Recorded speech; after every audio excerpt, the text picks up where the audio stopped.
दर्शकवृन्द नमस्कार। उठौं समृद्धिका लागि कार्यक्रममा स्वागत छ। म प्रमिला खतिवडा। दर्शकवृन्द कार्यक्रममा आज हामी विशेष गरेर सवारीमा जोर बिजोर प्रणाली हटेको सम्बन्धमा कुरा गर्नेछौं। विश्वभर कोरोनाकै कारण हरेक क्षेत्र अस्तव्यस्त बन्दै गएको छ। हरेक नागरिकको शिक्षा, स्वास्थ्य, रोजगार लगायत देशको अर्थतन्त्र नै यति बेला प्रभावित भइरहँदा यातायात क्षेत्र पनि यसबाट अछुतो रहन सकेको छैन। सबै क्षेत्र खुल्दै गएपछि सवारी साधनमा यात्रुको चाप बढ्दो छ। यसैलाई मध्यनजर गर्दै काठमाडौँ उपत्यकामा सवारी साधनमा लागू गरिएको जोर बिजोर प्रणाली शुक्रबारबाट हटेको छ। कोरोना जोखिम कायम भएको बेला स्वास्थ्य मापदण्ड कार्यान्वयन हुन्छ कि हुँदैन र कसरी सुरक्षित भएर यात्रा गर्ने र त्यसैगरी ट्राफिक व्यवस्थापनमा चाहिँ के कस्ता चुनौती रहेका छन्, यस विषयमा केन्द्रित भएर कुराकानी गर्न गइरहेका छौं। यसका लागि हामीसँग प्रत्यक्ष सम्पर्कमा आइसक्नु भएको छ नेपाल यातायात स्वतन्त्र मजदुर संगठनका केन्द्रीय अध्यक्ष भीम ज्वाला राई, यसैगरी नेपाल यातायात व्यवसायी राष्ट्रिय महासंघका वरिष्ठ उपाध्यक्ष विजय स्वार पनि हुनुहुन्छ भने वरिष्ठ चिकित्सक प्राध्यापक डाक्टर श्याममणि अधिकारी पनि हुनुहुन्छ। यसैगरी यसै विषयमा केन्द्रित भएर कुराकानी गर्नको लागि महानगरीय ट्राफिक प्रहरी महाशाखा काठमाडौँका प्रमुख जनक राज भट्टराई पनि प्रत्यक्ष सम्पर्कमा आइसक्नु भएको छ। यहाँहरू सबैजनालाई कार्यक्रममा स्वागत छ। धन्यवाद।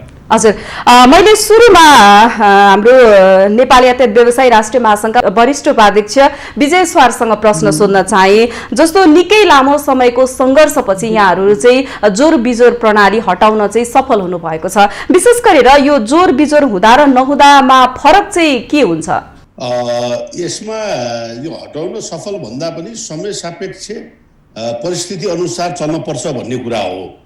अहिले जुन किसिमको मार्केट सबै किसिमले ओपन भइसकेको अवस्था, हरेक इन्स्टिट्युसनहरू ओपन हुने क्रममा जारी भएको र चाहिँ अफिसहरू, प्राइभेट अफिस, सरकारी अफिस सबै फुल फ्रेजमा चाहिँ सञ्चालनमा आइसकेपछि हाम्रा सार्वजनिक यातायातले जुन किसिमको जोर बिजोर लागू गर्दाखेरि झन भिडभाड बढ्यो, अझै कोरोनाको संक्रमणलाई चाहिँ बढायो र चाहिँ नागरिकमा एउटा त्रासको वातावरण पनि बनाउँदै गएको अवस्था पनि रह्यो। त्यही अवस्थालाई मध्यनजर गरेर चाहिँ हामीले चाहिँ के भन्यौँ भन्दाखेरि चाहिँ अब यो जोर बिजोर यो आवश्यक छैन।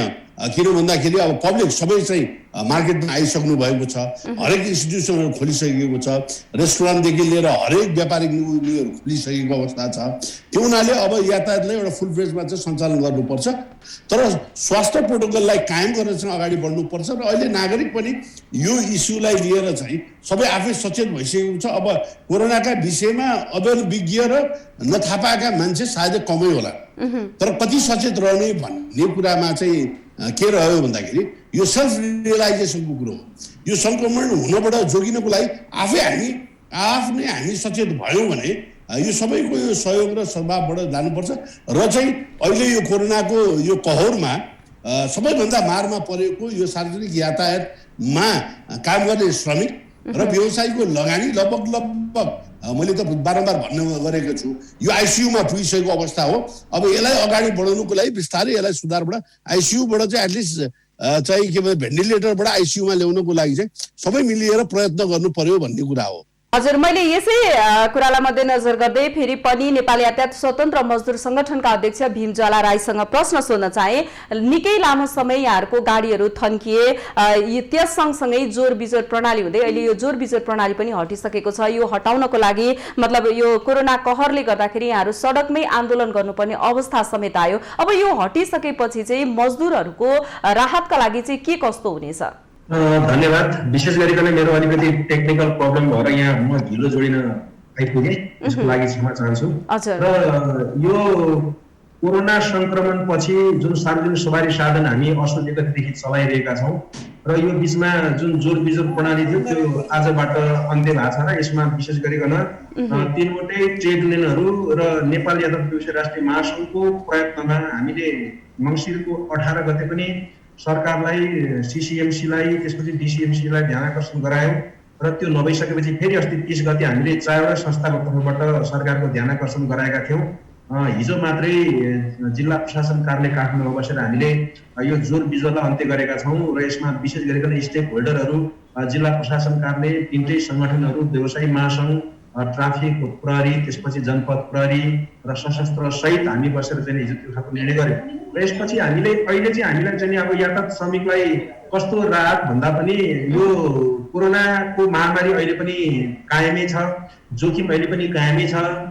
विशेष गरिकन विश्व स्वास्थ्य संगठनले चाहिँ अब कोरोना चाहिँ विश्वबाट निर्मूल भयो भनेर घोषणा नगर्दासम्म यो जोखिम कायमै रहने अवस्थामा यतिखेर हामीलाई अन्य चाहिँ यातायात श्रमिकलाई राहत भन्दा पनि यतिखेर हामीले काम गर्न पाएका छौँ, तर काम गर्ने जुन हाम्रो कार्यस्थल हो त्यो सुरक्षित छैन।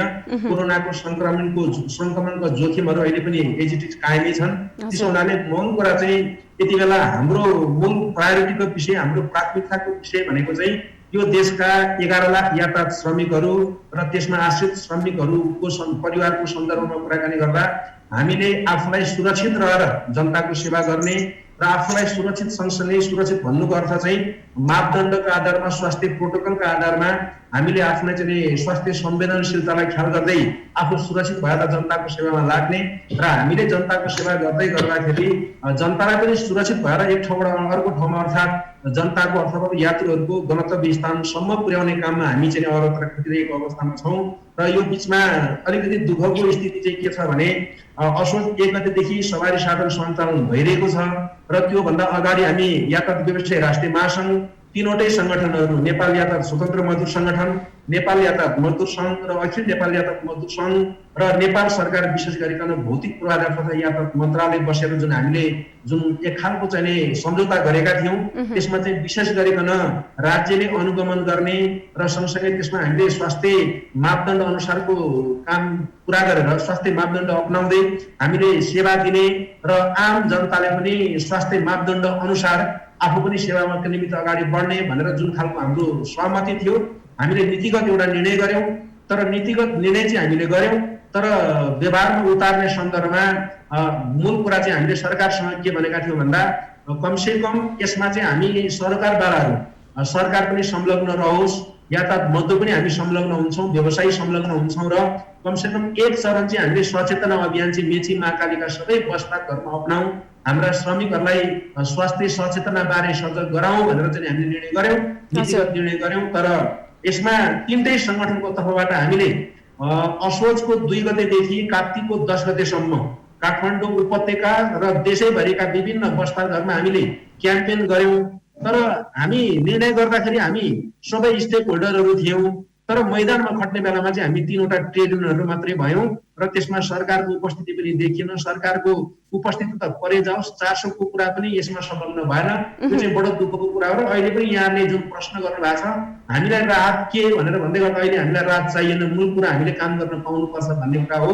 र काम गर्न पाउनुपर्छ भन्दै गर्दा यो स्वास्थ्य जोखिमको, स्वास्थ्य संवेदनशीलतालाई ख्याल गर्दै अहिले पनि यो विषयमा चाहिँ हामी सबै स्टेकहोल्डरको भूमिका उत्तिकै छ र सरकारले चाहिँ विशेष गरिकन यो सन्दर्भमा कुनै त्यस्तो यातायात क्षेत्रलाई चाहिँ यो अत्यन्तै यो जनताको प्रत्यक्ष संलग्नता रहेको, जनताको सेवासँग जोडिएको, दैनन्दिन लाखौं जनता चाहिँ यो चाहिँ एक ठाउँबाट अर्को ठाउँसम्म हजुर जलाजी म फेरि पनि यहाँसँग आउनेछु, ख्याल गरेको देखिन्न। हजुर जलाजी म फेरि पनि यहाँसँग आउनेछु। अहिले महानगरीय ट्राफिक प्रहरी महाशाखा काठमाडौँका प्रमुख जनकराज भट्टराई सरसँग प्रश्न सोध्न चाहे।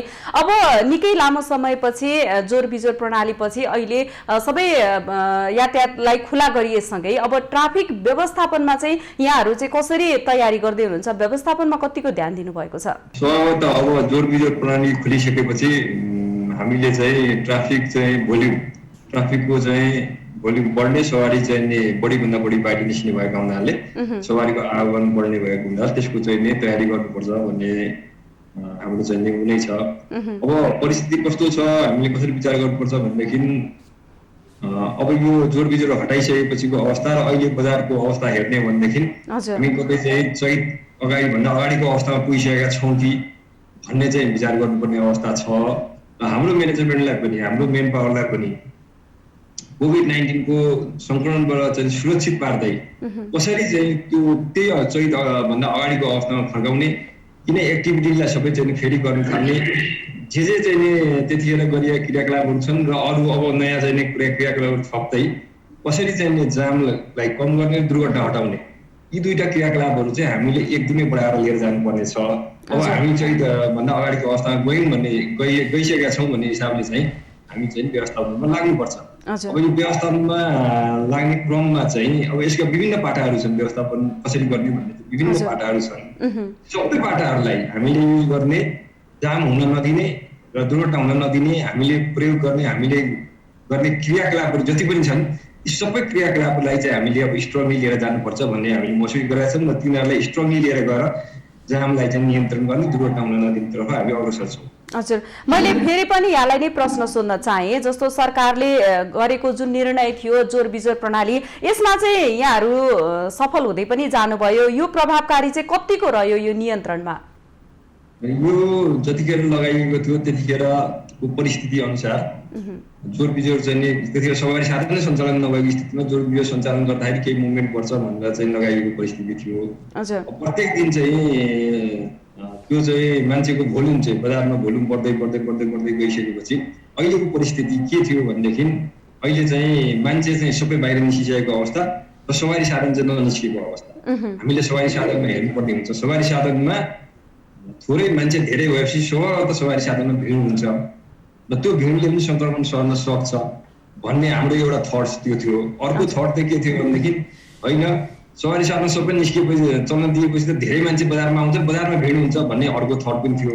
हामी चाहिँ सवारीलाई व्यवस्थापन गर्ने भएकाले सवारीमा चाहिँ भिड हुन दिनु हुँदैन, सवारीमा हुँदैन, सवारीमा मान्छे घटाउनुपर्छ भनेर जोर हटाउँदा गाडी बढी चल्दाखेरि सवारीमा चाहिँ भिड हुँदैन। स्वास्थ्यका प्रोटोकल मापदण्ड चाहिँ पुरा गरेर चलाउँदाखेरि सवारीको कारणले, सवारीमा भएको भिडको कारणले चाहिँ सङ्क्रमण सर्दैन भन्ने उद्देश्य राखेर चाहिँ यो हटाएर जाँदाखेरि राम्रो भएछ भन्ने हामी चाहिँ अनुभव गर्छौँ।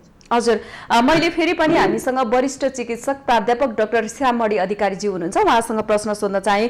जस्तो अहिले पनि सरकारले सार्वजनिक ठाउँमा भेला नहुन, 25 जना भन्दा बढी भेला नहुनको लागि आग्रह गरिरहेको छ। यो अवस्थामा अत्यावश्यक सेवा लिने अस्पतालदेखि लिएर सार्वजनिक ठाउँहरूमा पनि भिडभाड उत्तिकै कायम छ। यही अवस्थामा चाहिँ यतिखेर जोर बिजोर प्रणाली पनि हटेको छ, सार्वजनिक यातायातहरू अब सबै चल्ने भएका छन्। अब हामीले ढुक्कको कोरोना छैन भनेर ढुक्कको वातावरण सृजना भइसकेको अवस्था हो, कसरी लिन सकिन्छ यसलाई?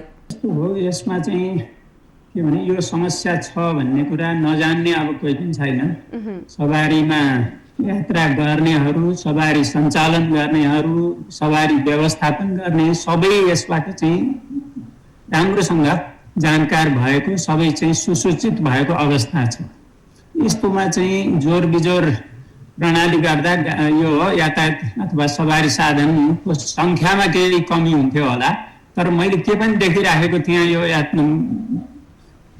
विभिन्न सार्वजनिक यातायातका साधनहरूमा चाहिँ चाहिने भन्दा बढी भिड, पहिलाको जुन अवस्था थियो त्यस्तै गरेर मान्छेहरू सिटमा मात्रै होइन कि झुन्डिएर पनि यात्रा गरिराखेको प्रशस्त देखिन्थ्यो। त्यसले गर्दाखेरि एक त मानिसहरूको भिड कम भयो भन्ने कुरा भएन भने एकचोटि मात्रै सम्पर्कमा आए तापनि यो सर्ने हो। यदि त्यो सङ्क्रमण भएको व्यक्तिसँग सम्पर्कमा आयो भने त्यसबाट सर्ने जोखिम त उत्ति नै रहन्छ।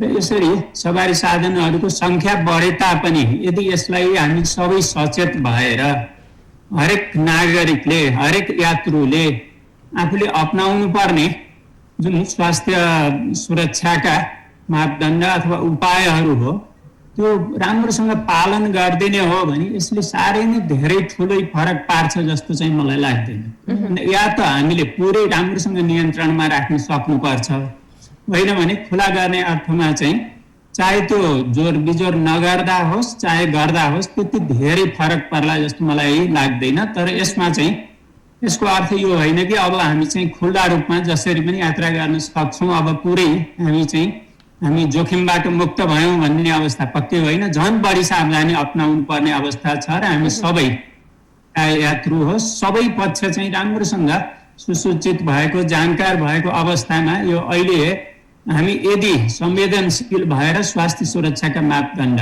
संक्षेपमा भन्दाखेरि मास्क हामीले अब त्यस्तो यात्रामा अलि सुरक्षित किसिमको मास्क प्रयोग गर्नु पर्यो। झारा टार्ने किसिमले अथवा त्यो मास्क लगाउने तर त्यो सही किसिमले प्रयोग नगर्ने त्यस्तो हुनु भएन र सुरक्षित किसिमको मास्क गर्ने, सेनिटाइजर व्यक्तिगत रूपमा पनि र अब यो यातायात साधनहरू पनि राम्रोसँग सेनिटाइज गरेको हुनु पर्यो। हजुर, म फेरि दूरीको हिसाबले पनि के त भन्दा यसले यदि हामीले सदुपयोग गर्न सक्यौँ, सही किसिमले व्यवहार गर्न सक्यौँ भने यसले चाहिँ भिड कम गर्न, यातायात साधनको संख्यामा बढी भए तापनि त्यो सवारी साधन भित्र यात्रुको संख्या कम हुन सक्छ। हजुर डाक्टर साहब, म फेरि पनि यहाँसँग आउनेछु। अहिलेको लागि मैले विजयजीसँग प्रश्न सोध्न चाहे, जस्तो यहाँहरूले थोरै भेहिकलमा कोचाकोच गरेर जानुभन्दा धेरै भेहिकलमा हल्का किसिमले हामी यात्रुलाई चलाउँछौँ भन्ने किसिमले सवारी साधनमा जोर बिजोर प्रणाली हटाउनु भइसकेको छ। यो अवस्थामा यात्रुको व्यवस्थापनमा चाहिँ स्वास्थ्य मापदण्डमा चाहिँ कतिको ध्यान दिनुभएको छ, के कस्तो व्यवस्थापन गरिएको छ? होइन, प्रश्न चाहिँ जेन्युन प्रश्न हो यो। यस्तो हो, हामीले जस्तो यातायातले, व्यवसायले के गर्यो, मजदुरले के गर्यो, सरकारले के गर्यो, ट्राफिकले के गर्यो, मिडियाले के गर्यो भन्दा पनि त्यो यच्च प्रश्न भन्दा पनि सामूहिक रूपमा अहिले हाम्रो चाहिँ भीमज्वालाजीले भने जस्तो यो त कलेक्टिभली जानुपर्ने चिज हो के। इन्डिभिजुअल तैँले के गरिस् भन्ने प्रश्न नै गलत भन्छु म। हामी के गर्दैछौँ, हाम्रो चाहिँ इफेक्ट के हो, हामी कसरी चाहिँ अगाडि बढ्दैछौँ भन्ने प्रश्न नै सान्दर्भिक हुन्छ। त्यसमा के भन्दा सरकारले बनाएको प्रोटोकल, जुन चाहिँ सार्वजनिक यातायात सञ्चालन गर्दाखेरि प्रोटोकल बनाएको छ, आफ्नो दायित्व एउटा चाहिँ बोध गराएको छ, त्यसलाई हामी अक्षरशः पालना गर्नतिर लाग्नु पर्यो सबै स्टेक होल्डर। त्यसमा जुन चाहिँ हाम्रो व्यावसायिक पाटोमा हामीले गर्नुपर्ने, अघि चाहिँ डाक्टर साहबले भने जस्तो गाडीलाई सेनिटाइज गर्नुपर्ने, त्यो सेनिटाइज गर्ने वस्तुस्थिति कहाँ हो त्यो पनि चाहिँ के भन्दाखेरि प्रोटोकलमा कायम गरेको छ। नगरपालिकाले चाहिँ गाडीलाई चाहिँ प्रस्थान बिन्दु र त्यो चाहिँ विश्राम बिन्दुमा चाहिँ सेनिटाइज, होल बडी सेनिटाइज गर्ने गरेर डिसेनिटाइज गर्ने गरेर चाहिँ व्यवस्था गर्ने भनेको छ। अब यो कलेक्टिभली गर्नुपर्ने चिज हो। आजसम्म चाहिँ त्यस्ता किसिमका काहीँ पनि हामीले देखेका छैनौँ। न स्थानीय तहले चाहिँ त्यो किसिमको पूर्वाधार तय पारेको देखिन्छ, न सङ्घीय सरकारले गराएको देखिन्छ, न चाहिँ प्रदेश सरकारले गरेको देखिन्छ। त्यो हुनाले अब यहाँ कसैलाई आरोप प्रत्यारोप भन्दा पनि मैले अघि सुरुमै मैले के व्यक्त गरेँ भन्दाखेरि यो सेल्फ रियलाइजेसनको अवस्था हो। मलाई ट्राभल गर्नु छ भने म कसरी सुरक्षित हुनुपर्छ भनेर म नै अवेर हुनुपर्ने अवस्था चाहिँ अहिले सिर्जना भएको छ।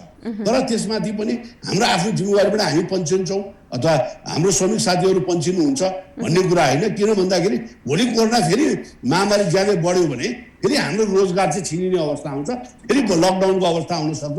अहिले युरोपतिर चाहिँ हामी पूर्ण रूपमा लकडाउन गएको अवस्था पनि विभिन्न देशहरूमा देखिरहेका छौँ। त्यो अवस्था चाहिँ यहाँ सिर्जना हुन नदिन, हाम्रो रोजगारलाई चलायमान गर्न, यो भोकको पेटलाई चाहिँ कसरी चाहिँ यसलाई चाहिँ भोकबाट, रोगभन्दा पनि भोकबाट चाहिँ हामी प्रतारित नहौँ भनेर हामीले सचेत भएर अगाडि बढ्नुपर्ने अवस्था छ।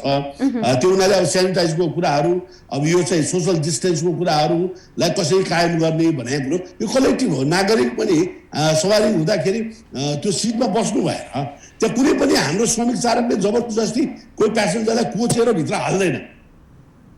डिमान्डको आधारले त्यो सप्लाई म्यानेज हुन सकेन भने भिडभाड बढ्ने हो। तर त्यसलाई के भन्दाखेरि हामी सबै अवेर हुनु पर्यो र चाहिँ सिटलाई चाहिँ छोडेर चाहिँ बस्दिनु पर्यो। सिट नभएको प्याक छ भने गाडीमा चढ्नु भएन नागरिकले। त्यो हुनाले एउटा अवेरनेस प्रोग्राम पनि जरुरी छ यो नागरिक लेभलमा पनि।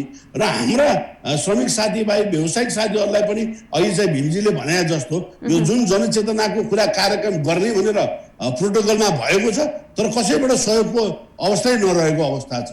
अनि लास्टमा आएर चाहिँ यो सबै भयावह स्थिति आयो भने लास्टमा आउने हो व्यवसाय र मजदुरकै टाउकोमा हालेर राज्य सधैँ पन्छिने गरेको छ। यो कर्मकाण्डी फेरि पनि हुन्छ जस्तो मलाई लाग्छ।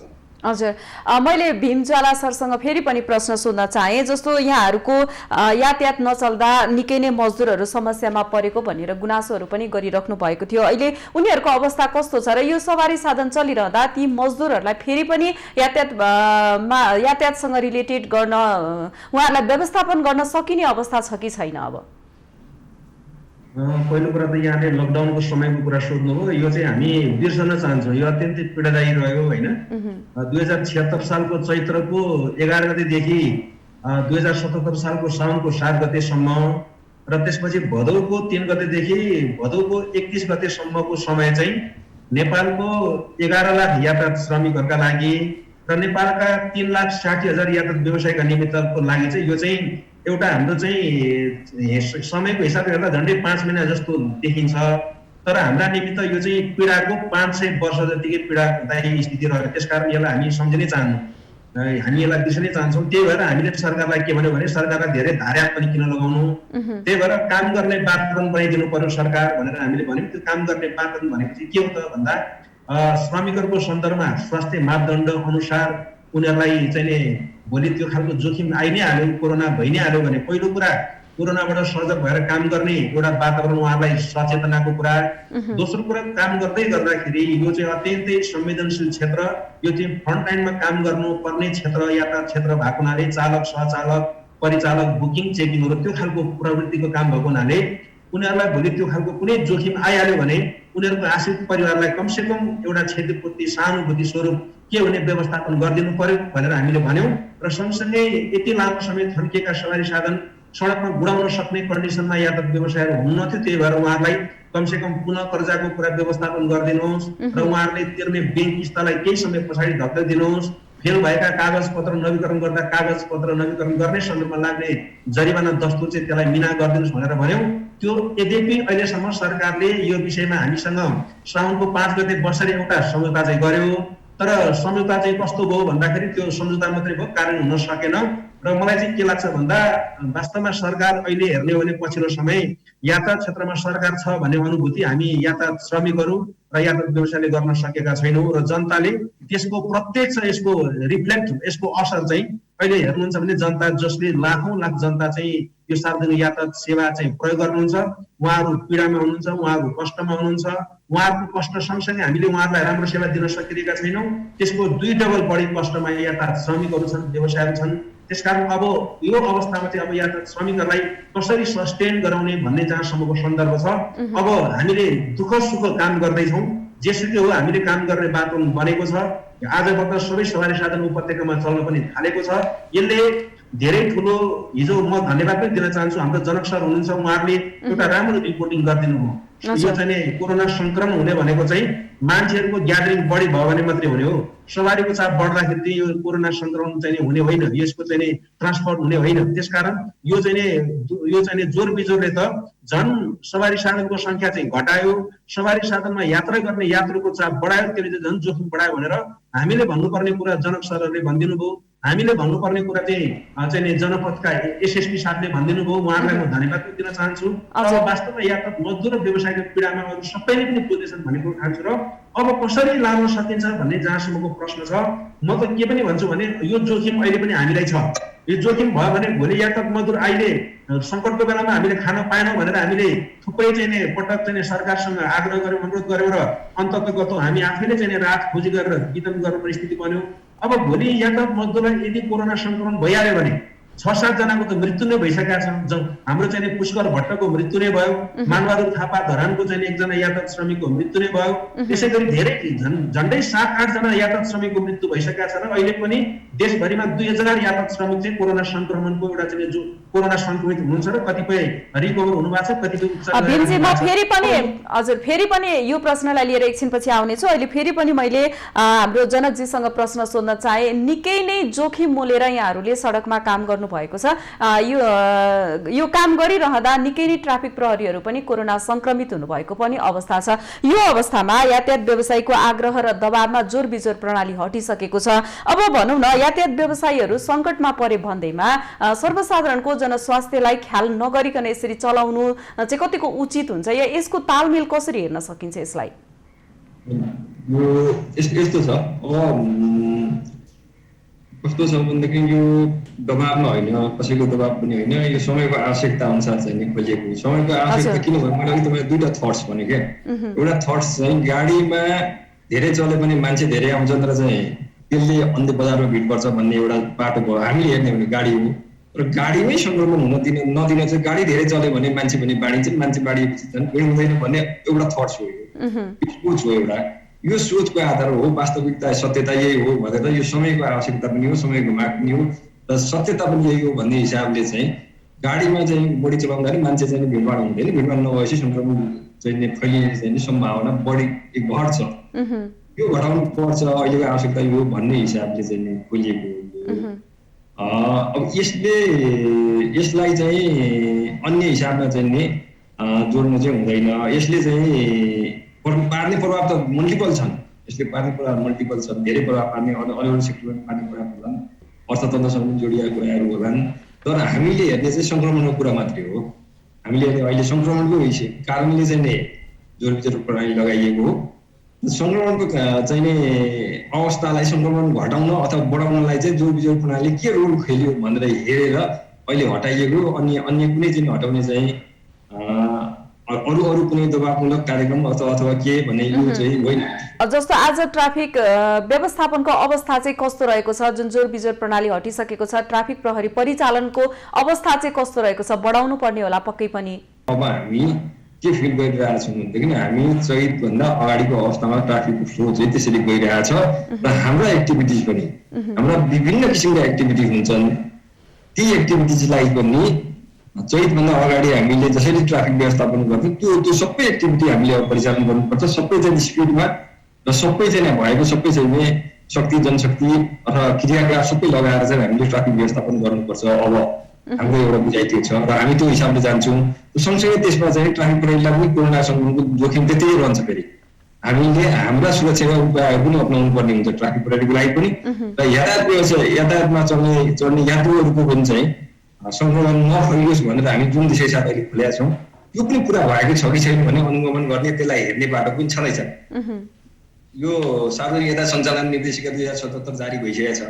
सार्वजनिक यो निर्देशिकामा चाहिँ स्पष्ट तोकिएको छ यातायात सेक्टरमा चढ्ने यात्रुहरू चाहिँ सङ्क्रमणको जोखिमबाट बचुन् भन्नको लागि चाहिँ कसले के गर्ने, यातायात व्यवसायीले के गर्ने होइन, यातायात मजदुरले के गर्ने, स्थानीय निकायले के गर्ने र अनुगमन कसरी गर्ने, यातायातमा कति मान्छे हुनुपर्छ, यातायातमा कसरी मान्छे चढाउने, यात्रुले के गर्ने सबै त्यस निर्देशिकामा छ। यात्रुले पनि मास्क नलाइकन यातायातमा चढ्नु हुँदैन भनेर त्यसमा छ। त्यसमा सेनिटाइजरको व्यवस्था गरिदिनु पर्ने, उता व्यवसायले निर्मलीकरण गर्नुपर्ने यातायातलाई, यी सबै छन्। र सिट क्षमताको अरू ठुलो कुरो छ। सिट क्षमता भन्दा एकजना पनि बढी राख्न नपाइने, सबै चाहिँ प्रोटोकलहरू चाहिँ के को लागि हो भनेदेखि यति प्रोटोकल फलो गरेर हामीले चाहिँ सवारी साधनहरू चलायौँ भने सङ्क्रमण फैलिँदैन भनेर चाहिँ यी सबै निर्देशिकामा उल्लेख भएको छ। यो निर्देशिकाको फलोको चाहिँ हामी सबैले गरिदिनुपर्छ। हजुर, स्वास्थ्य मापदण्डको अनुगमन गर्ने जिम्मा पनि यहाँहरूलाई नै दिएको होला नि होइन? यस्तो छ, यो अनुगमन गर्ने हामी धेरै निकाय छौँ यसमा।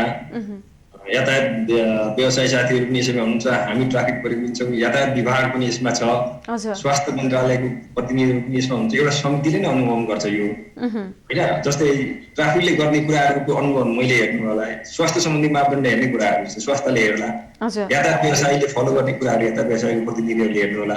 यो समितिले नै बसेर गर्ने कुराहरू छ। एउटा कुरो मात्रै हेरिँदैन, निर्देशिकाले ट्राफिक प्रहरीले हेर्ने कुरो मात्रै चाहिँ त्यसमा उल्लेख छैन, सबैले गर्ने समष्टिगत कुरा त्यसमा उल्लेख छ र यो टिमले नै त्यसको अनुगमन गर्छ।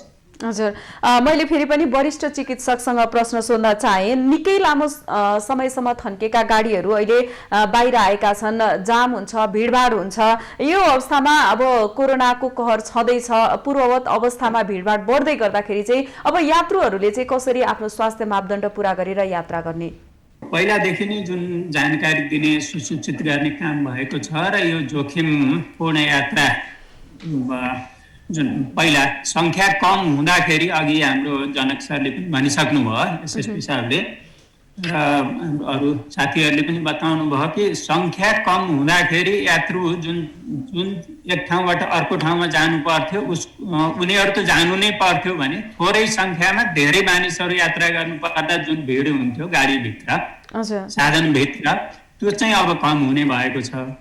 र यस्तो अवस्थामा जहिलेसुकै पनि चाहे त्यो कम होस् चाहे बढी होस् व्यक्तिले आफूले अपनाउनु पर्ने व्यक्तिगत सरसफाइका कुराहरू र व्यक्तिगत सुरक्षाका उपायहरू, यसमा सबभन्दा मुख्य हामी सबैले जानेकै के त भन्दा मास्क नम्बर 1 मा आउँछ।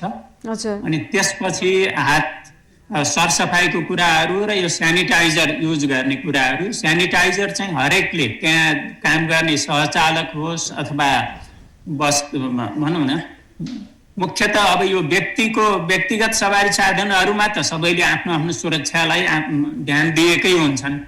त्यसलाई चाहिँ जुन हामीसँग ज्ञान छ त्यसलाई चाहिँ हामीले व्यवहारमा उतार्नु पर्यो, कार्यान्वयनमा ल्याउनु पर्यो। जानेर मात्रै भएन, त्यसलाई व्यवहारमा ल्याउनु पर्यो। नजानेको त्यस्तो अवस्था छैन।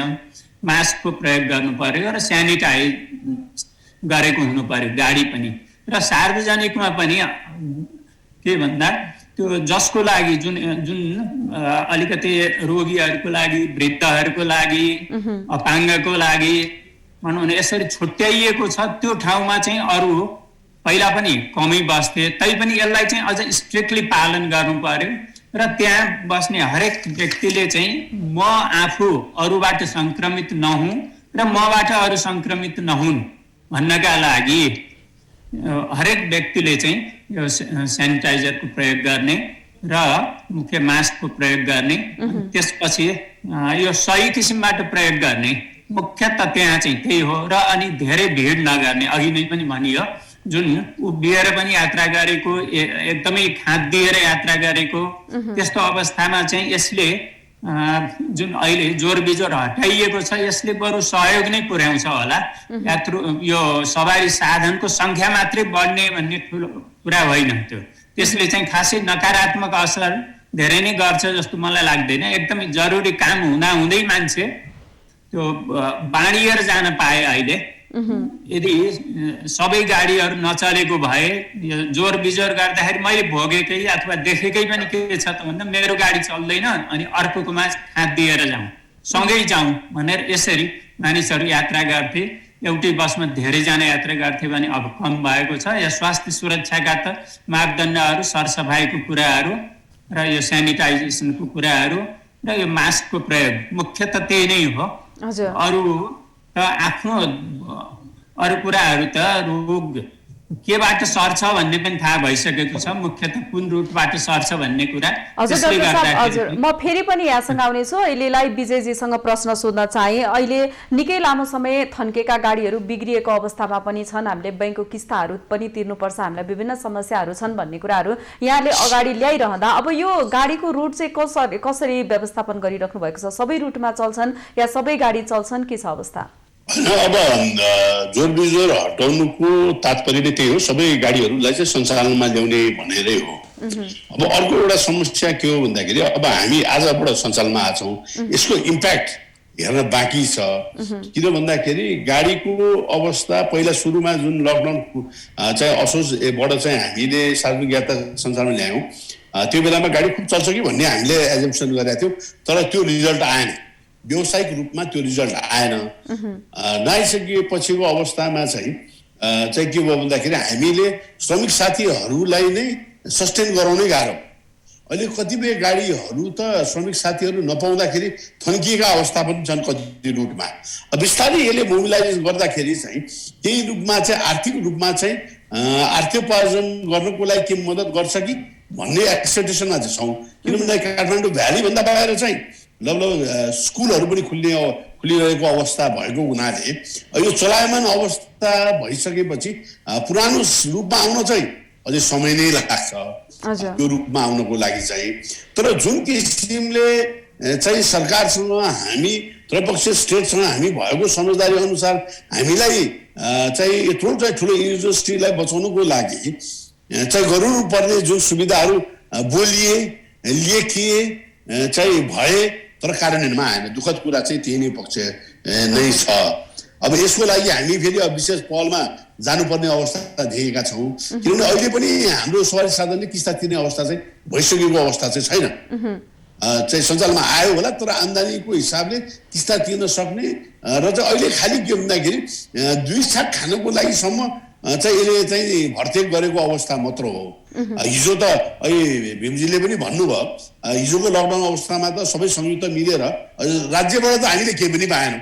त्यो अघि नै भनिसक्नु खालि राज्यलाई मात्र अथवा सरकारले मात्र गाली गर्न त के भएन, तर राज्यको स्टेक होल्डरमा हामी पनि पर्छौँ। हाम्रो आफ्नो दायित्व अनुसार हामीले तिनवटै ट्रेड युनियन र यातायात व्यवसायी सबै मिलेर आफ्नो मजदुर श्रमिकलाई के राहत दिन सकिन्छ, के गर्न सकिन्छ गऱ्यौँ पनि।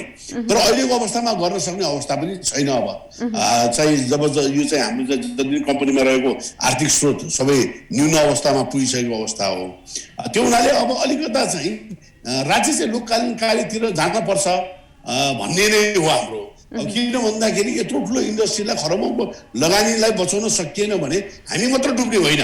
यो चाहिँ बुझ्नुपर्ने कुरा के हो भन्दाखेरि हामी सँगसँगै ठुल्ठुला ब्याङ्कहरू पनि हामीसँगै धराशायी हुने हो।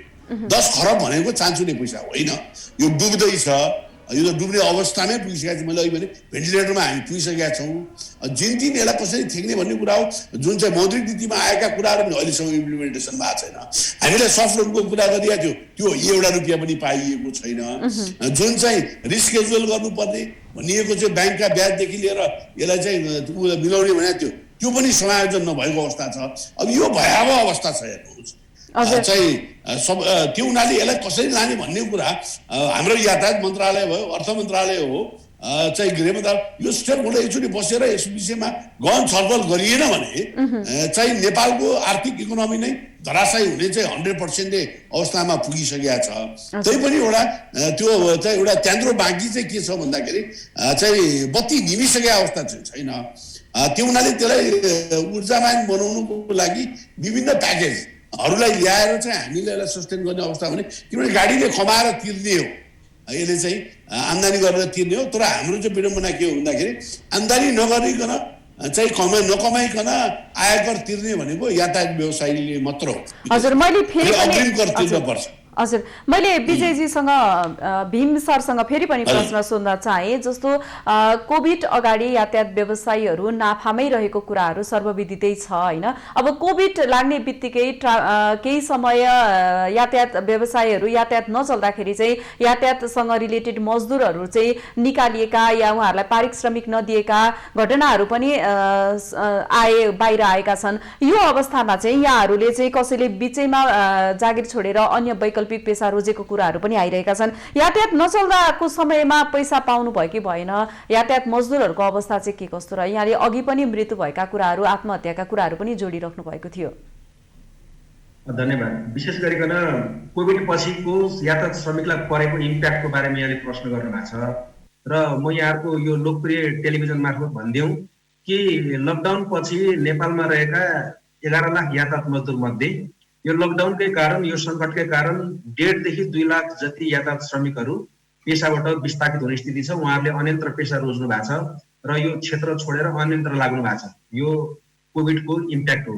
र अर्को कुरो, जहाँसम्म निकालिएको भन्ने जहाँसम्मको प्रश्न छ, निकालिएको र यो कामबाट विस्थापित हुनु परेको भन्ने सन्दर्भ चाहिँ नेपालको यातायात क्षेत्रलाई चाहिँ हामीले कसरी बुझ्नुपर्छ भने, अन्य उद्योगको जस्तो एउटा लगानी गर्ने पुँजीपति हुन्छ र त्यहाँ काम गर्ने श्रमिक हुन्छन् र त्यहाँको सम्बन्ध चाहिँ मालिक र मजदुरको हुन्छ भने जस्तै नेपालको यातायात क्षेत्रमा चाहिँ त्यो हुँदैन। किनभने नेपालको उद्योग, यातायात उद्योग चाहिँ यस्तो उद्योग हो जहाँ मध्यम वर्गीय अर्थात् न्यून वर्गदेखि मध्यम वर्गसम्मका मान्छेहरूको लगानी छ। र त्यो लगानी चाहिँ कस्तो छ भन्दा, हिजो 10 वर्ष खलासी काम गर्यो, 10 वर्ष कन्डक्टर काम गर्यो, अनि चालक भयो, अनि वर्ष काम गरेपछि केही पैसा जम्मा गर्यो, अनि जम्मा गरेको पैसा चाहिँ त्यसमा नपुगिसकेपछि दुःख जिलो गरेर श्रीमतीलाई जोडिदिएको माफो मुन्द्र पनि त्यो पनि थुतेर ब्याङ्कलाई बुझाएर सवारी चलाएको यो क्षेत्र हो। त्यसकारण अघि 10 खर्बको कुराकानी गर्यौं। त्यसरी यो लगानी भएको छ र त्यसरी लगानी गर्ने स्वरोजगारको संख्या चाहिँ नेपालमा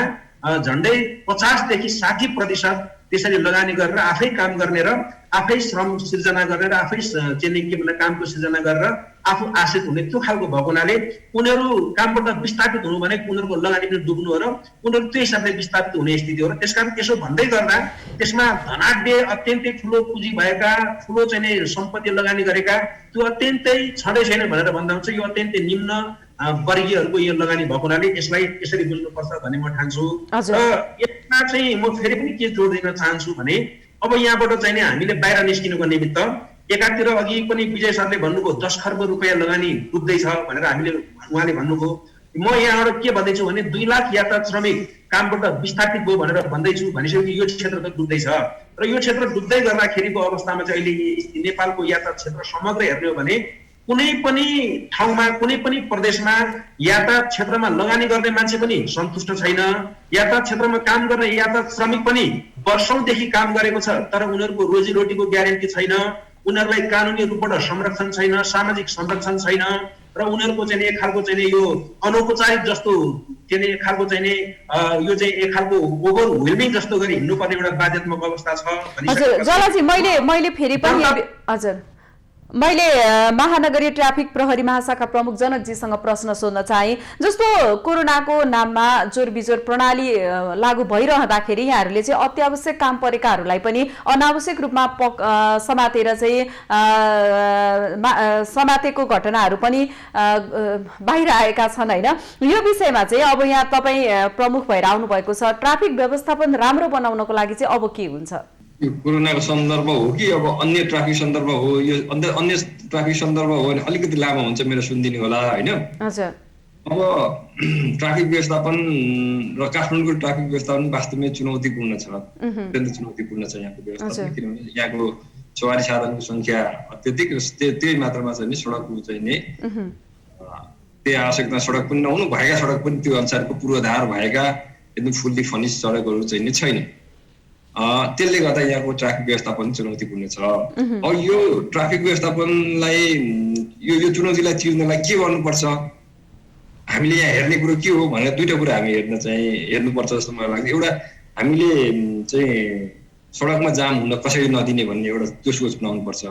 सडकमा जाम छ, हिजोका अघि यो कोरोना अगाडि पनि थिए जाम, र अहिले पनि छन्, अहिले पनि जाम सुरु भइसक्यो। यो जामलाई चाहिँ कसरी घटाउने हामीले, एउटा हाम्रो चाहिँ नि फोकस त्यहाँ हुनुपर्छ जस्तो मलाई लाग्छ। भने अर्को फोकस चाहिँ दिनानुदिन दुर्घटनाहरू चाहिँ भइरहेको अवस्था हामी देखिरहेछौँ। ती दुर्घटना घटाउन हामीले के गर्ने भन्ने कुरामा फोकस हुनुपर्छ हामीले। र यी दुईटा कुरालाई चाहिँ फोकस गरेर दुर्घटना हुन नदिने, जाम हुन नदिने। अर्को अब सहज यात्राको कुरो पनि छ, त्यो कुरो पनि म बिस्तारै जोडौँला। तर यी दुईटा कुरा हुन नदिने हामीले दुई चारवटा कुरा चाहिँ ध्यान दिएर जानुपर्छ जस्तो मलाई लाग्छ। र त्यो दुई चारवटा कुरा भनेका के हुन् भनेदेखि, हामीले जाम हुन नदिनलाई पहिलो प्रायोरिटी पूर्वाधारलाई दिनुपर्छ। हामी सडकै त्यस्तो बनाउने, अथवा चाहिँ नि सडकले नै यसरी गाइड गर्ने कि जाम हुने अवस्था नआओस् भन्ने किसिमको एउटा ठुलो चाहिँ नि ऊ हो। यो मेजर एसेट हो, यो संसारभरि प्रयोग भएको पूर्वाधार त्यस्तो बनाउने जसले जामै हुन दिँदैन। अहिले एकाएक हामीले पूर्वाधार चेन्ज गर्न हामी सक्दैनौँ। फेरि अहिले तपाईँलाई चाहिँ पूर्वाधार चाहियो भने तत्काल हुँदैन, 2 वर्ष लाग्न सक्छ पूर्वाधार बनाउन। तर हामीले गर्न के सक्छौँ भनेदेखि भएका पूर्वाधारलाई अलिअलि भए पनि चाहिँ सुधार गर्न सक्छौँ। त्यसले धेरै ठुलो चेन्जेस त तपाईँलाई ल्याउँदैन, तर जाममा अलिकति भए पनि। हजुर सर, हामी कार्यक्रमको अन्तिम समयमा आइपुगेका छौँ। जाँदा जाँदै मैले विजयजी सरसँग प्रश्न सोध्न चाहे। जस्तो यहाँहरूले यात्रुहरूलाई जहाँबाट पनि उठाउनुहुन्छ तर ठाउँमा ओह्राल्नु गर्ने हुनुहुन्न भन्ने कुरा पनि आरोप लागिरहेको हुन्छ। यसै गरी भाडामा मन परेका कुराहरू पनि उठिरहेका हुन्छन्, गाडीभित्र दुर्व्यवहारका कुरा पनि उठिरहेका हुन्छन्, चोरीका घटनाहरू पनि उठिरहेका हुन्छन्। यहाँहरूले यात्रुहरू असुरक्षित भएको महसुस गरिरहँदा त्यतातर्फ चाहिँ कतिको ध्यान दिनुभएको छ? छोटोमा सर।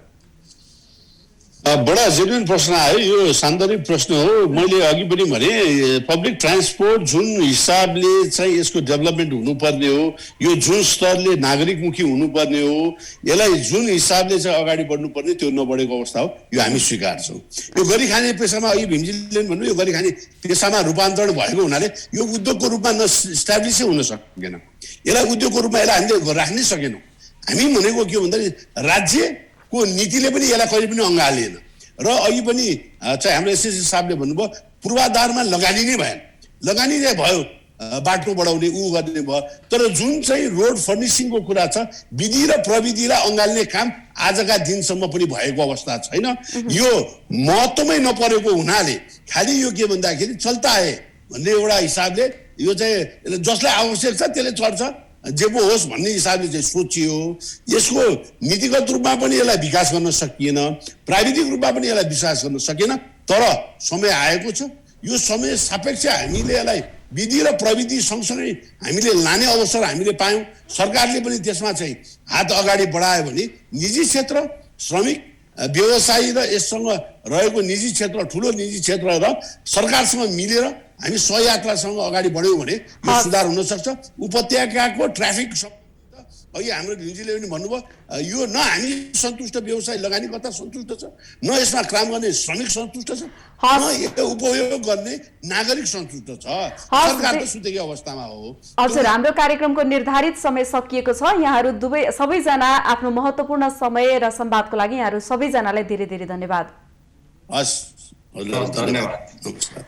दर्शकवृन्द, उहाँहरू हुनुहुन्थ्यो नेपाल यातायात स्वतन्त्र मजदुर संगठनका केन्द्रीय अध्यक्ष भीम ज्वाला राई, यसैगरी नेपाल यातायात व्यवसायी राष्ट्रिय महासंघका वरिष्ठ उपाध्यक्ष विजय स्वार हुनुहुन्थ्यो भने वरिष्ठ चिकित्सक प्राध्यापक डाक्टर श्यामबडी अधिकारी पनि हुनुहुन्थ्यो भने हामीसँग हुनुहुन्थ्यो महानगरीय ट्राफिक प्रहरी महाशाखा काठमाडौँका प्रमुख जनकराज भट्टराई पनि हुनुहुन्थ्यो। दर्शकवृन्द, यातायातसँग सम्बन्धित मजदुर बेरोजगार भएको भन्दै यातायात व्यवसायीहरूले शुक्रबारबाट उपत्यकामा जोर बिजोर प्रणाली चाहिँ हटाएको अवस्था छ। प्रणाली उहाँले नमान्ने निर्णय पनि गर्नुभएको छ। सोही अनुसार बिहीबार जिल्ला प्रशासन कार्यालय काठमाडौँमा भएको सरकारवालाहरूको छलफलले शुक्रबारबाट जोर बिजोर प्रणाली हटाउने निर्णय गरेको थियो। हामीले यसै विषयमा केन्द्रित भएर कुराकानी गर्यौं। हाम्रो कार्यक्रमको निर्धारित समय सकिएको छ। कार्यक्रमबाट म प्रमिला खतिवडा बिदा हुँदैछु। हेर्दै रहनुहोला माउन्टेन टेलिभिजन। नमस्कार।